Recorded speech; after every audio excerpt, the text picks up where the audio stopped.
The blockade is the longest trade embargo in modern history. It isn't motivated by concerns about human rights. It's about money and power. Until 1959, Cuba was like a U.S. colony. Our economy was controlled by U.S. companies, corrupt politicians, and the mafia. After the revolution, Cuba nationalized the U.S. companies. We claim our sovereignty, our right to govern ourselves. The government gave basic rights to the majority: women, black people, campesinos, the working class. The blockade was retaliation. It's basically a form of economic warfare. The blockade stops Cuba from doing business with the United States. They can't buy our stuff and we can't buy theirs. And we can pay for things because banks won't lend us money or even let us open accounts. The blockade also stops Cuba from doing business with other countries. That's not all. The blockade also locks us out of a big part of the internet. We're used to getting bad news from the United States. But 5 years ago, llegaron por primera vez buenas noticias de la Casa Blanca. Does not serve America's interests or the Cuban people to try to push Cuba towards collapse.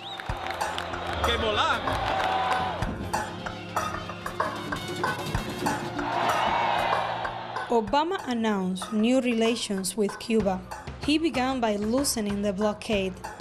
U.S. airlines and cruise ships started taking tourists to Havana. Business was booming.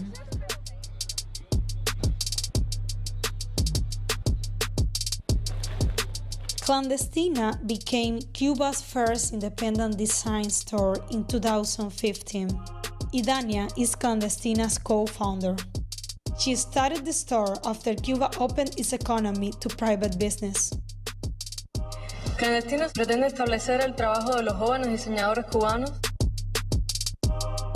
After Idania met Obama, Clandestina became a symbol of Cuba's new private sector. Havana was like overcrowded, celebrities, musicians, politicians, everybody. It was insane. Chanel runway, Fast and the Furious shooting, Rolling Stone concert. The mood was anything is possible, all this sense of change, and finally to be aware of I have a future here. I can stay here. I don't have to leave my country.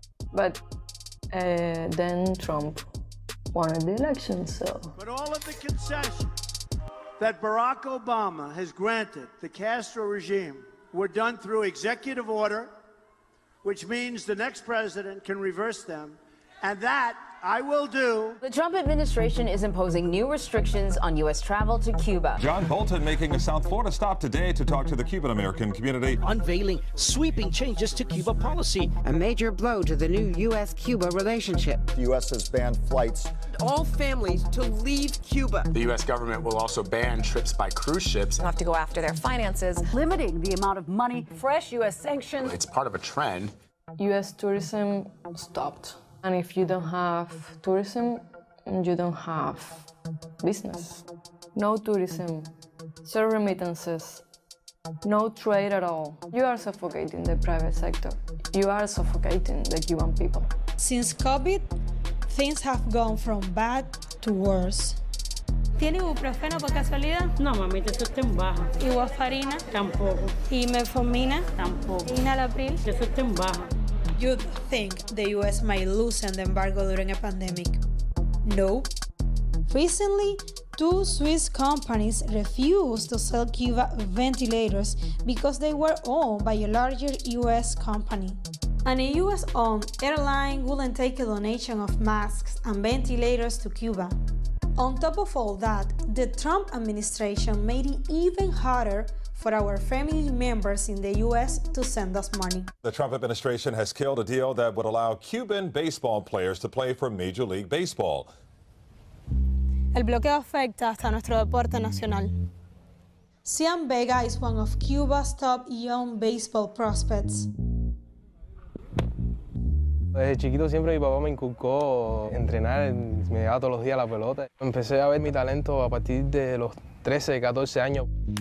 Hay ya bastantes peloteros cubanos en la MLB que se han formado aquí en Cuba. Representar a mi país en el más alto nivel, que es la MLB, sería mi sueño, la verdad. Trump, cuando nos cerró las puertas de firmar con la MLB, casi todos los peloteros se sintieron mal por esa noticia. Claro, porque ahora, en caso de que tú quisieras jugar con la MLB, tendrías que renunciar. Tendría que renunciar a mi país, no me gustaría, la verdad. Me gustaría jugar y volver a mi país, vivir con mi familia, no estar lejos de ella. For his rivals, tonight just might be the last big chance to stop Donald Trump. It's hard to believe now, but 5 years ago, some Cubans thought a Trump presidency wouldn't be that bad. Si me tuviera que escoger, yo escogería a Donald Trump. Y sabe que Cuba tiene un mercado virgen. Y a él le interesaría mucho invertir en Cuba. Entonces no creo que todo ese proceso que ha ocurrido lo eche para atrás. That same month, Trump's executives were visiting Cuba and playing golf here. It wasn't the first time Trump tried to do business in Cuba. This is the website for La Oficina Cubana de Propiedad Industrial. It's where foreign companies apply to do business in Cuba. In 2008, Trump registered his brand name for hotels, casinos, beauty contests, television programs, and golf courses. I'm okay with the Cuba situation, but I want to tell you they should be making a good deal. So what or who made Trump change his position on Cuba? Guys, we have a con artist as the front runner in the Republican Party. Thank God he has really large ears, the biggest ears I've ever seen. And you know what they say about men with small hands? Rubio, total lightweight. If he hadn't inherited $200 million, you know where Donald Trump would be right now? Selling watches in Manhattan. Trump's fight with Rubio didn't last long. A man that's really become a friend of mine, Senator Marco Rubio.